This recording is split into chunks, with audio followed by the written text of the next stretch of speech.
Olá, pessoal de casa, tudo bom com vocês? Bom, hoje a gente vai continuar falando um pouquinho da insulina. Hoje eu vou explicar para vocês melhor sobre a insulina e esse hormônio, tá? Já pararam para pensar que tem pessoas que tentam emagrecer e não conseguem, né? Emagrecem 1 quilo numa semana, na outra ganham 2, 3 quilos.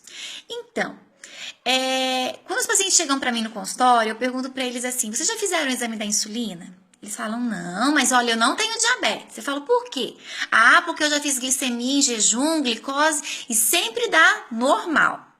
Gente, isso é um grande engano. Por quê? Para a gente ter uma ideia de como anda o metabolismo do paciente, né, o seu metabolismo, a gente precisa ter alguns dados, tá? Tem alguns exames bioquímicos para isso.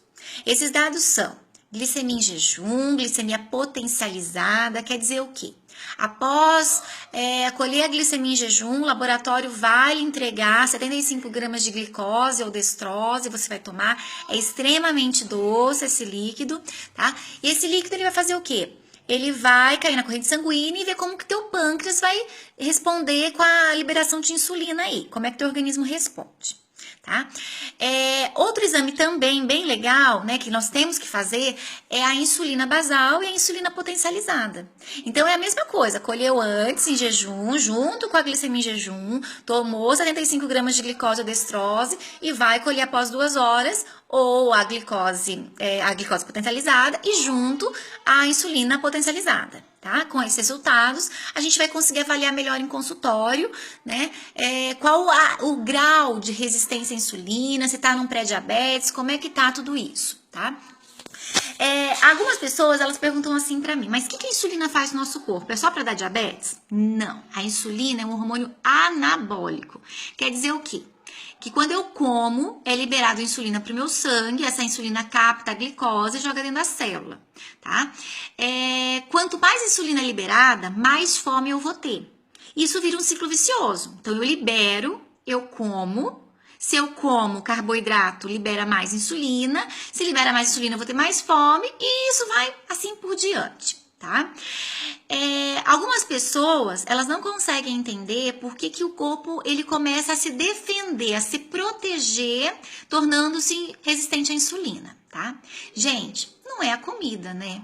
E sim a quantidade de glicose, tá? Que você tem no seu corpo, que você está ingerindo, tá? Então, ninguém precisa parar de comer para deixar de ser resistente à insulina. O que precisa ser feito é ser trocado alguns alimentos. Tá? Então, e nem por isso vai parar de comer carboidrato também, tá? O problema é o tipo de carboidrato que você come, o horário que você come esse carboidrato. Por exemplo, eu já tive paciente na clínica que falava assim pra mim, pra mim não engordar, à noite eu não janto, eu como uma bacia de frutas. Então, ia lá nessa bacinha 2, 3 laranjas, 2 bananas, um cachinho de uva, um caqui.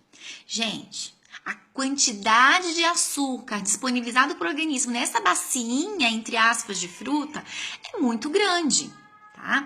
Então, o que acontece? Você deixou de ingerir uma alimentação mais equilibrada, que seria uma proteína, um legume, uma verdura, né, uma gordura boa, tá? Um carboidrato bom vindo de legumes e verduras, para ingerir o quê? Para ingerir um monte de açúcar. Juliana, mas fruta não é bom? Fruta é excelente, gente. Fruta é fonte de vitaminas, minerais, fibras, excelente para a saúde. Só que não em excesso e não em qualquer horário também, tá?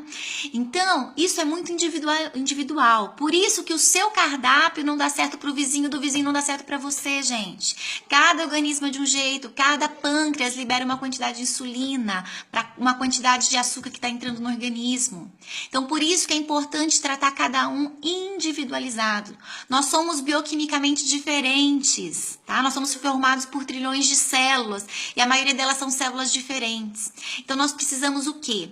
Nós precisamos ter uma alimentação individualizada para tudo isso, tá?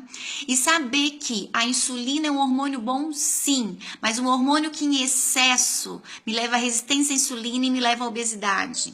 Então, por isso que muitas pessoas falam assim, Juliana, eu sou tão magra, mas eu tenho essa barriga que não sai. E você olha o abdômen, realmente, o peso tá legal, mas o abdômen é volumoso. Tá? Por quê? Resistência à insulina, queridos. Né? Nós precisamos mudar tudo isso. E nós mudamos através da alimentação de qualidade. Tá? Não existe milagre, não existe medicamento milagroso para tudo isso. A única coisa que existe é mudança no estilo de vida. Tá? E isso não é só enquanto eu preciso de barriga, não, é para o resto da vida. Teu pâncreas precisa se acostumar com a tua alimentação, tá? Seu organismo precisa se acostumar com tudo isso.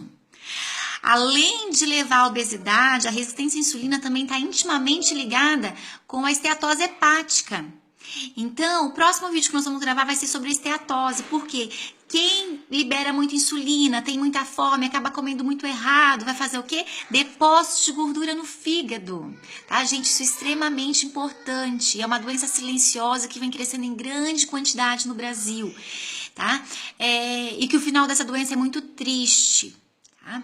Então, o que eu quero deixar bem claro para vocês é que comer carboidrato, sim, mas comer carboidrato de qualidade. Para isso existem as raízes, né? Existem as frutas de baixo índice glicêmico, tá? Os legumes, as verduras. E sempre pensar na quantidade de fibras que esse meu alimento tem, né?